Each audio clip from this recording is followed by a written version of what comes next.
يا مساء الخير على احلى متابعين لقناتي فرن الابداع. النهارده انا عم محمود جاب لنا شويه ورق عنب حلوين خالص، فقلنا ايه هنعمل نخزنهم ونوريكم طريقه التخزين. طبعا بيقعد معانا السنه كلها، حلو جدا الايام دي. ما تاخروش عن الايام دي عشان بعد كده هيبقى خشن. الايام دي بصوا هو حلو خالص طري. اول ما بيطلع معانا العنب طبعا بيخشن الورق، فلازم الايام دي هو اللي تبداوا تخزنوه. انا هوريكم الطريقه، هي طريقه بسيطه جدا. كل اللي هنعمله ان احنا هنجيب نبدا نقص كده، وهبدا احط على الجنب الخشن بالطريقه دي. انا لا بغسل ولا حاجه، انا بشيله كده، ولما ببدا اطلع ببدا اسلقه واغسله وانضفه.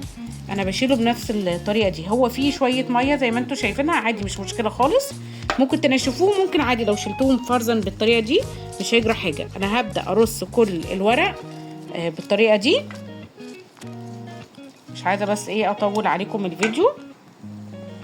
انا كده عملت كميه زي ما انتم شايفينها، انتوا حددوا الكميه اللي انتوا عايزينها مش مشكله خالص. وهبدا بعد كده ادفها رول بالطريقه دي. شايفين انا طبعا جايبه ستريتش راب اللي هو بيبقى عندنا بيتباع في اي سوبر ماركت او اي هايبر. ببدا ان انا الفه كده عليه واطلع الهواء والفراغات من الجناب، يعني انا بخليش فيه هواء خالص بالمنظر ده اهو.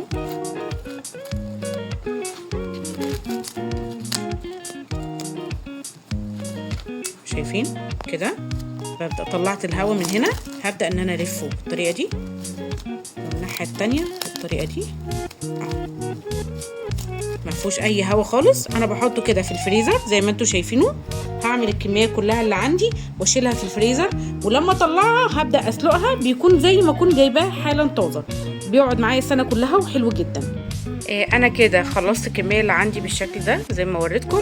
هحطهم دلوقتي في الفريزر، ولما عاوز استخدمهم هطلع ابدا احط ميه مغليه واسلقهم عادي سلق عادي اكني لسه جايباهم من السوق، وابدا اتعامل معاهم. السنه كلها هيفضل بالمنظر ده اخضر معاكم. مش محتاجين ان انتوا تعملوا اي حاجه خالص غير الخطوات البسيطه دي. ما تنسوش تعملوا لايك وسبسكرايب، وان شاء الله ربنا يحسن ما بين ايديكم.